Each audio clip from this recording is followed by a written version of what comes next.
SSC CGL easy ಅಲ್ಲ, ಆದ್ರೆ impossible ಕೂಡ ಅಲ್ಲ. ಯಾಕಂದ್ರೆ ಈ ಬಾರಿ SSC CGL ನೋಟಿಫಿಕೇಶನ್ ಅಲ್ಲಿ ಬಹಳಷ್ಟು ಬದಲಾವಣೆಯನ್ನ ನೋಡಿದೀವಿ.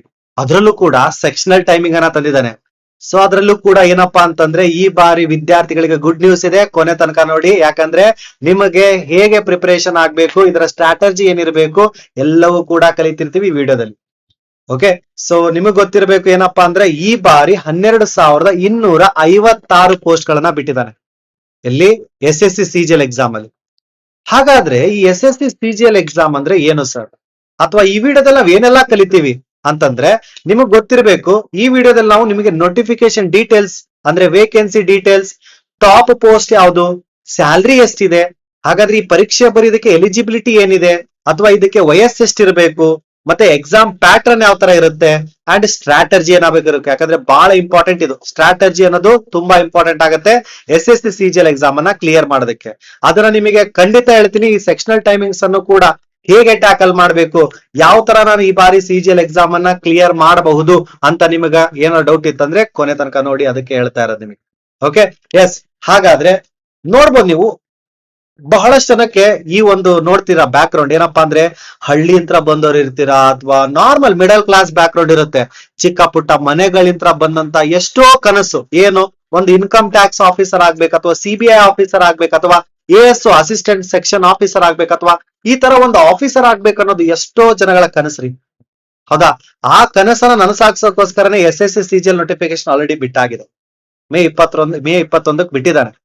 ನೋಡಿ ಎಷ್ಟು ಚೆನ್ನಾಗಿದೆ. ಒಬ್ಬ ಈ ತರ ಎಷ್ಟೋ ಸಾವಿರಾರಲ್ಲ ಲಕ್ಷಾಂತರ ವಿದ್ಯಾರ್ಥಿಗಳು ಈ ತರ ಕನಸನ್ನ ಕಟ್ಕೊಂಡಿದ್ದಾರೆ. ಓಕೆ, ಆ ಕನಸನ್ನ ನನಸು ಮಾಡ್ಕೊಂಡಂತ ವಿದ್ಯಾರ್ಥಿಗಳು ಬಹಳಷ್ಟು ಕಡಿಮೆ. ಯಾಕಂತಂದ್ರೆ ಆ ಒಂದು ವಿದ್ಯಾರ್ಥಿಗಳಲ್ಲಿ ಇದ್ದಂತ ಕನ್ಸಿಸ್ಟೆನ್ಸಿ, ಡಿಸಿಪ್ಲಿನ್ ಅನ್ನೋದೇನಿತ್ತಲ್ಲ, ಅದು ಅವ್ರೇನಪ್ಪಾ ಅಂದ್ರೆ ಫಾಲೋ ಮಾಡಿದಂತ ಒಂದು ಪ್ರಿನ್ಸಿಪಲ್ ಅಥವಾ ಮಂತ್ರ ಅಂತ ಹೇಳ್ಬೋದು. ಸೊ ಆ ಒಂದು ಕಡಿಮೆ ಅಂದ್ರೆ ಎಷ್ಟು ಜನ ಇದಾರಲ್ಲ, ಒಂದು ಪರ್ಸೆಂಟೇಜ್, ಅದಕ್ಕೆ ನೀವು ಸೇರ್ಬೇಕಂತಂದ್ರೆ ಇದ್ರಲ್ಲಿರುವಂತ ಸ್ಟ್ರಾಟಜಿ ಮತ್ತೆ ಅದ್ರಲ್ಲಿರುವಂತ ಒಂದು ಏನಪ್ಪಾ ಅಂದ್ರೆ ಗುಣಲಕ್ಷಣಗಳನ್ನ ಬೆಳೆಸ್ತಾ ಹೋಗ್ಕೋಬೇಕು. ಓಕೆ, ಸೊ ಇಲ್ಲಿ ನೋಡ್ಬೋದು ನೀವು ಏನಪ್ಪಾ ಅಂದ್ರೆ 21ನೇ ಮೇದಂದು SSC CGL ನೋಟಿಫಿಕೇಶನ್ ಬಿಟ್ಟಿದ. ಓಕೆ, ಸೊ 21ನೇ ಮೇಗೆ ಬಿಟ್ಟಿದ್ದಾನೆ ಆಲ್ರೆಡಿ ಅಫಿಷಿಯಲ್ ಆಗಿ. 22 ಜೂನ್ ತನಕನೂ ಲಾಸ್ಟ್ ಡೇಟ್ ಇದೆ. ಹೌದಾ ಸರ್? 22 ಜೂನ್ ಸರ್, ಇನ್ನ ಮುಂದಿನ ತಿಂಗಳು. ಹಂಗಾರೆ ನಾನು 22ನೇ ಜೂನ್ ಅಥವಾ 21ನೇ ಜೂನ್ಗೆ ಅಪ್ಲಿಕೇಶನ್ ಹಾಕ್ತೀನಿ ಅಂತ ನಿಂತ್ಕೋಬೇಡಿ. ಆದಷ್ಟು ಬೇಗ ಅಪ್ಲಿಕೇಶನ್ ಹಾಕಿ. ಯಾಕಂದ್ರೆ ಲಾಸ್ಟ್ ಗೆ ಹಾಕ್ಬೇಕಾದ್ರೆ ಏನಾದ್ರೂ ಸರ್ವರ್ ಬಿಸಿ ಇತ್ತಂತಂದ್ರೆ ನಿಮ್ಮ ಒಂದು ಅಪ್ಲಿಕೇಶನ್ ಅಕ್ಸೆಪ್ಟ್ ಆಗೋದು ಬಹಳ ಕಷ್ಟ ಆಗ್ತವೆ. ಸೊ ಹಾಗಾಗಿ ಆದಷ್ಟು ಬೇಗನೆ ಅಪ್ಲಿಕೇಶನ್ ಹಾಕಿ.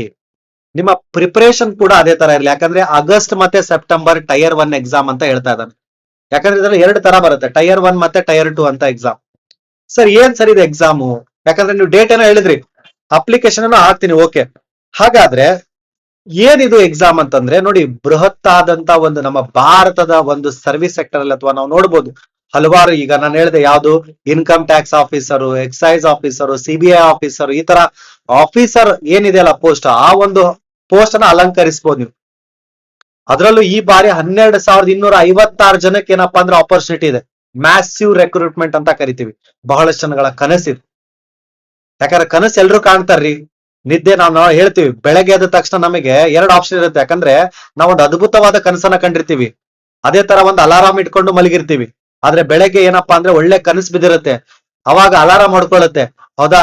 ಸೊ ಆ ಕನಸನ್ನ ಕಾಣ್ತಾನೆ ಅಲಾರಾಮ್ ಆಫ್ ಮಾಡ್ಕೊಂಡು ಮಲಗ್ತಿರೋ, ಅಥವಾ ಆ ಕನಸನ್ನ ಬೆನ್ನಟ್ಟೋದಕ್ಕೋಸ್ಕರ ಅಲಾರಾಮ್ ಆಫ್ ಮಾಡಿ ಎದ್ದು ಆ ಕನಸನ್ನ ಚೇಸ್ ಮಾಡಕ್ ಹೋಗ್ತೀರೋ, ಅದು ನಿಮಗ್ ಬಿಟ್ಟಿದ್ದು. ಅದಕ್ಕೋಸ್ಕರ ಇಲ್ಲಿ ನೋಡಿ ಎಷ್ಟೊಂದು ವೇಕೆನ್ಸಿಗಳಿದಾವೆ ನಿಮಗೆ. ಓಕೆ ಸರ್, ಇದು ಎಲ್ರೂ ಬರಿಬಹುದಾ? ಎಸ್, ನೋಡ್ಬೋದು. Income tax officer, CBI officer, auditor, assistant section officer, excise inspector, ಇಷ್ಟೊಂದು ಒಳ್ಳೆ ಒಂದು ರೆಸ್ಪೆಕ್ಟೇಬಲ್ ಇರುವಂತ ಒಂದು ಪೋಸ್ಟ್ ಇದು. ಹೌದಾ? ಬಹಳಷ್ಟು ಜನ ಕನಸು ಕಟ್ಕೊಂಡಿರ್ತಾರೆ. ಅದಕ್ಕೋಸ್ಕರ ನಾನು ಹೇಳ್ತಾ ಇರೋದು, ಸ್ಟೇಟ್ ಎಕ್ಸಾಮ್ ಪ್ರಿಪೇರ್ ಆಗ್ತಾ ಇರೋರು ಕೂಡ ಅವ್ರಿಗೆ ಹೇಳ್ತಾ ಇದ್ದೀನಿ, ಸ್ಟೇಟ್ ಎಕ್ಸಾಮ್ ಪ್ರಿಪೇರ್ ಆಗ್ತಾ ಇರೋರು ಕೂಡ ಇದನ್ನು ಬರಿಬಹುದು. KAS ಅಥವಾ ಏನಾದ್ರೂ ಬೇರೆ ಬೇರೆ ಪೋಸ್ಟ್ ಗಳನ್ನ ನೀವು ಅಪ್ಲೈ ಮಾಡ್ತೀರಂದ್ರೆ ವೈ ನಾಟ್ ದಿಸ್ ಪೋಸ್ಟ್? ಪ್ರಯತ್ನ ಪಡಿ, ಎಫರ್ಟ್ ಹಾಕಿ, ಖಂಡಿತ ಸಾಧ್ಯವಾಗುತ್ತೆ. ಯಾಕಂದ್ರೆ ಇಲ್ಲಿ ನೋಟಿಫಿಕೇಶನ್ ಬರ್ತಾ ಇದೆ, ಅಲ್ಲಿ ಸ್ಟೇಟ್ ಎಕ್ಸಾಮ್ಸ್ ಅಲ್ಲಿ ಕಾಣಿಸ್ತಾ ಇಲ್ಲ ನೋಟಿಫಿಕೇಶನ್. ಸೊ ನಾವು ಅವ್ರು ಇವ್ರು ಅಂತ ಬೇರೆಯವ್ರ ಮೇಲೆ ಏನಪ್ಪಾ ಅಂದ್ರೆ ಸಮಜಾಯಿಸಿ ಕೊಡೋ ಜಾಗದಕ್ಕಿಂತ ನಮಗ್ ಒಂದ್ ಜಾಬ್ ಇಲ್ಲ ಅಂದ್ರೆ ನಮಗ್ ನಾಳೆ ನಮಗ್ ನಾವೇ ಇರೋದ್ರಿಂದ, ಸೊ ದಯವಿಟ್ಟು ನೀವು ನಿಮ್ಮ ಒಂದು ಏಜ್ ಅಂತೂ ವಾಪಸ್ ಬರಲ್ಲ. ಅದಕ್ಕೋಸ್ಕರ ಎಕ್ಸಾಮ್ ಫೋಕಸ್ಡ್ ಆಗಿ ಏನೇನ್ ಕಲಿಬೇಕು ಕಲಿತಾ ಹೋಗಿ ನಾನ್ ನಿಮಗೆ ಗೈಡ್ ಮಾಡ್ತೀವಿ. 1.5 ಲಕ್ಷ ತನಕ ಸ್ಯಾಲ್ರಿ ಇದೆ ಗೊತ್ತಾ ನಿಮಗೆ? ಯಾಕೆ ಸೇರ್ಬೇಕು ಸರ್ ಅಂತಂದ್ರೆ ಇದಕ್ಕೆ. 1.5 ಲಕ್ಷ ತನಕ ಜಾಬ್ ಅಂದ್ರೆ ಈ ಒಂದು ಏನಪ್ಪಾ ಅಂತಂದ್ರೆ ಆಪರ್ಚುನಿಟಿ ಇದೆ ನಿಮ್ಗೆ. 56,100 ರೂಪಾಯಿ ಅಂತ ಬೇಸಿಕ್ ಪೇ ಸ್ಟಾರ್ಟ್ ಆಗಿ HRA, DA, TA, other allowance ಸೇರಿಸಿ ನಿಮಗೆ ಹತ್ತತ್ರ 1.25-1.5 ಲಕ್ಷ ಕೊಡ್ತಾರೆ. ಯಾರು ಕೊಡ್ತಾರೆ ಹೇಳಿ? Government job, well reputed government job. ಅದಲ್ಲದೆ ನಿಮಗೆ ಒಂದ್ ಒಳ್ಳೆ ಪೋಸ್ಟ್, ಸಮಾಜದಲ್ಲಿ ಒಂದು ಗೌರವ. ಯಾಕಂದ್ರೆ ಬಹಳಷ್ಟು ಇದನ್ನೇ ಕಟ್ಕೊಂಡಿರ್ತಾರಲ್ಲ ಕನಸು. ಕನಸಾಗಿರೋದು ಬೇಡ, ಸಾಧ್ಯ ಸಾಕಿ ನಾವು ಬಂದ್ ಅದನ್ನ ಎಫರ್ಟ್ ಹಾಕ್ಬೇಕಾಗತ್ತೆ, ಕಷ್ಟ ಪಡ್ಬೇಕಾಗತ್ತೆ. ಕಷ್ಟ ಪಡದೆ ಯಾವ ಜಾಬ್ ಸಿಗಲ್ಲ, ತಲೆಯಲ್ಲಿ ಹಿಡ್ಕೊಳ್ಳಿ. ಸುಲಭವಾಗಿ ಸಿಗೋಂತ ಜಾಬ್ ಯಾವ್ದು ಇರಲ್ಲ. ಯಾರ್ಯಾರು ಅಪ್ಲೈ ಮಾಡ್ಬೋದು ಸರ್ ಅಂತಂದ್ರೆ, ಯಾವುದೇ ಡಿಗ್ರಿ ಹೊಂದಿರ್ಬೋದು ನೀವು, ಎನಿ ಡಿಗ್ರಿ. ಹೌದಾ? ನೀವು BA ಆಗಿರ್ಬೋದು, BBA ಆಗಿರ್ಬೋದು, BCom ಆಗಿರ್ಬೋದು, BE ಆಗಿರ್ಬೋದು, ಯಾವುದೇ ಡಿಗ್ರಿ ಹೊಂದಿರ್ಲಿ ನೀವು ಎಲಿಜಿಬಲ್ ಇರ್ತೀರಾ. ತಲೆನೇ ಕೆಡಿಸ್ಕೋಬೇಡಿ, ನೀವು ಎಲಿಜಿಬಲ್. ಡಿಗ್ರಿ ಕಂಪ್ಲೀಟ್ ಆಗಿದೆಯಾ, ನೀವು SSC CGL ಎಕ್ಸಾಮ್ ಬರೋದಕ್ಕೆ ಎಲಿಜಿಬಲ್. ಹಾಗಾದ್ರೆ ಸರ್ ಇದಕ್ಕೆ ವಯಸ್ಸು ಎಷ್ಟಿದೆ ಅಂತಂದ್ರೆ, 18ನೇ ವಯಸ್ಸಿನಿಂದ 27ರ ತನಕ ಮಿನಿಮಮ್ ಬರಿಬಹುದು. ಕೆಲವೊಂದು ಜೂನಿಯರ್ ಪೋಸ್ಟ್ ಗಳಿಗೆ 30 ತನಕ ಬರಿಬಹುದು. ಬಟ್ ಕೆಲವೊಂದು ಏನಪ್ಪಾ ಅಂತಂದ್ರೆ ಸ್ಪೆಷಲೈಸ್ಡ್ ಪೋಸ್ಟ್ ಗಳಿಗೆ 20ರಿಂದ 30 ಪೋಸ್ಟ್ ಗಳನ್ನ ಬರಿಬಹುದು, ಅಂದ್ರೆ ಅಲ್ಲಿವರೆಗೂ ಬರಿಬಹುದು. ಈ ತರ ನಿಮಗ ಮಿನಿಮಮ್ ಆಗಿರ್ಬೋದು ಅಥವಾ ಒಂದು ಏಜ್ ಲಿಮಿಟ್ ಅಂತ ಹೇಳಿದಾಗ 18ರಿಂದ 30 ವಯಸ್ಸು ತನಕನೂ ಇದೆ. ಓಕೆ, ಇದು ನಮಗೆ SSC ಏಜ್ ಲಿಮಿಟ್, ಎಷ್ಟೆಷ್ಟು ವಯಸ್ಸಿರಬೇಕು ಈ ಪರೀಕ್ಷೆನ ಬರೆಯೋದಕ್ಕೆ. ನಂತರ ಸರ್ ಇದ್ರಲ್ಲಿ ಏನೇನ್ ಎಕ್ಸಾಮ್ ಇರುತ್ತೆ ಅಂತಂದ್ರೆ, ಮೊದಲು ತಲೆಯಲ್ಲಿ ಹಿಡ್ಕೋಬೇಕು aptitude, mathematics, reasoning, logical reasoning, English ಮತ್ತೆ GK.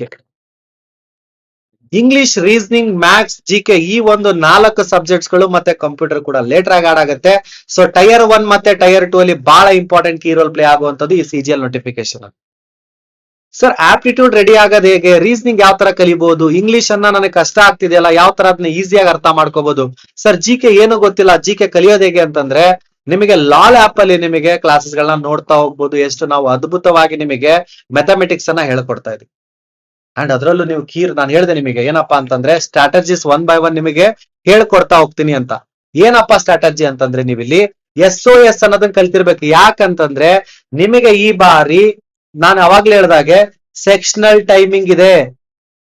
ಸೆಕ್ಷನಲ್ ಟೈಮಿಂಗ್ ಅಂದ್ರೆ ನಿಮಗೆ ನೋಡಬಹುದು 25 ಕ್ವಶನ್ ನಿಮಗೆ ಆಪ್ಟಿ, 25 question reasoning, 25 question English, 25 question GK ಅಂತಂದ್ರೆ ಮುಂಚೆ 1 ಅವರ್ ನಿಮಗೆ ಹೋಲ್ ಎಲ್ಲಾ ಕ್ವಶನ್ಸ್ ಗಳು ಅಟೆಂಡ್ ಮಾಡಕ್ 1 ಅವರ್ ಇರ್ತಿತ್ತು. ಬಹಳಷ್ಟು ಜನ ಏನ್ ಮಾಡ್ತಾ ಇದ್ರು, GK ಮತ್ತೆ ನಿಮಗೆ ಏನಪ್ಪಾ ಅಂತಂದ್ರೆ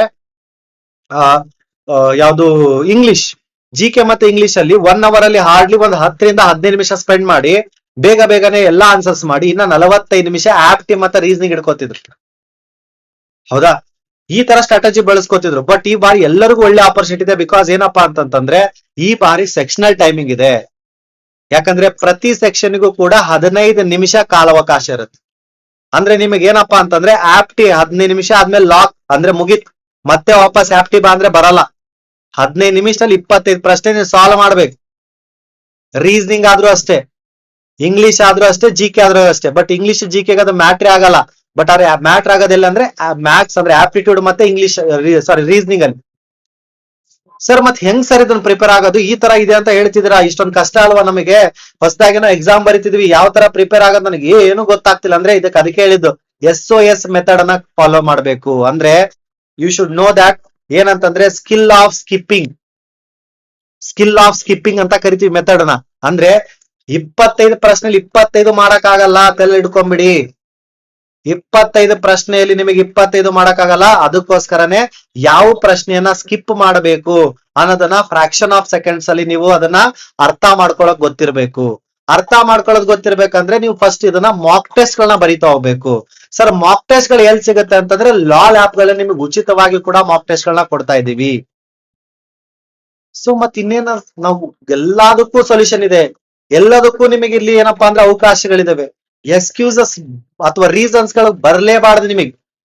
ನಿಮ್ಮ ಪ್ರಯತ್ನ 2-3 ತಿಂಗಳ ಪ್ರಯತ್ನ ಅಥವಾ ಇನ್ನ ಎಕ್ಸಾಮ್ ಟೈರ್ 2 ಮುಗಿಯೋ ತನಕ ಪ್ರಯತ್ನ ಹೆಂಗಿರ್ಬೇಕಂತಂದ್ರೆ ಫುಲ್ ಫ್ಲೆಜ್ ಆಗಿ ಕೊಡ್ತಾ ಇರ್ಬೇಕು. ರೀಸನಿಂಗ್ ಆದ್ರೂ ಅಷ್ಟೇ, ಆಪ್ಟಿ ಆದ್ರೂ ಅಷ್ಟೇ, ಇಂಗ್ಲಿಷ್ ಆದ್ರೂ ಅಷ್ಟೇ, GK ಆದ್ರೂ ಅಷ್ಟೇ. ಸ್ಕಿಲ್ ಆಫ್ ಸ್ಕಿಪ್ಪಿಂಗ್ ಅನ್ನೋದು SOS ಅನ್ನ ತಲೆ ಹಿಡ್ಕೊಳ್ಳಿ.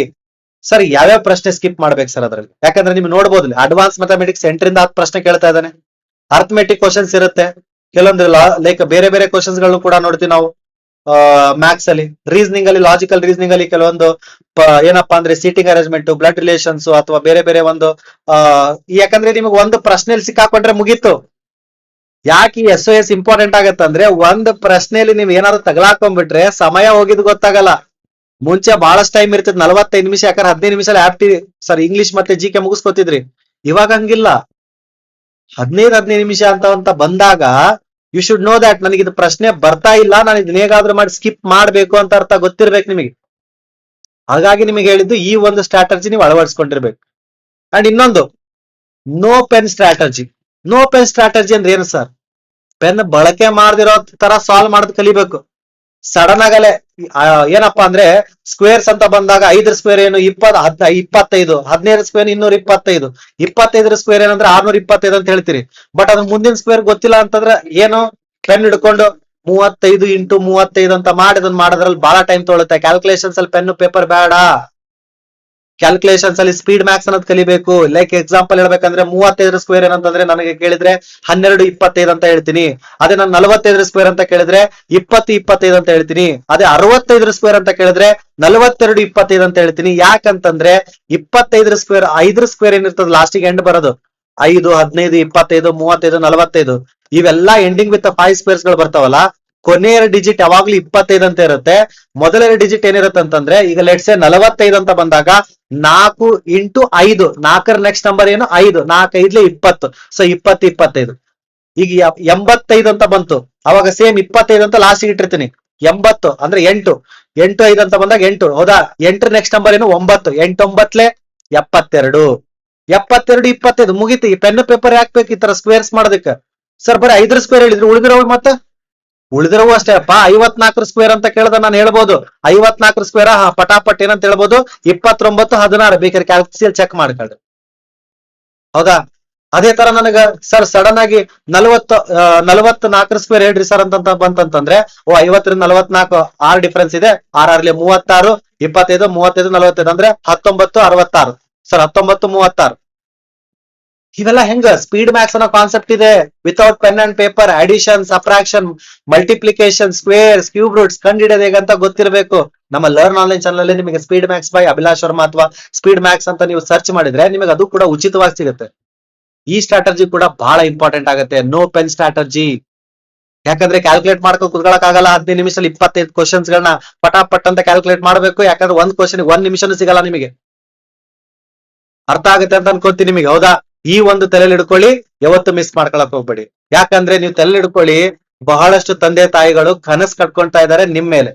Because your hard work will change everything. ನೀವು ನೋಡ್ಬೋದು, ಒಂದು ಜಾಬ್ ಏನಿದೆಯಲ್ಲ ಆ job normal agriculture back ground ಅಥವಾ ನಾರ್ಮಲ್ ಬ್ಯಾಕ್ ಗ್ರೌಂಡ್ ಅಂತ ಹಿಡಿದು ನಿಮ್ಮನ್ನ ಅಪ್ಪರ್ ಮಿಡಲ್ ಕ್ಲಾಸ್ ಅಥವಾ ಒಂದು ಆಫೀಸರ್ ಆದ್ರೆ ಯಾರಿಗಿರಲ್ಲ ಹೇಳಿ ತಂದೆ ತಾಯಿ ಗೌರವ?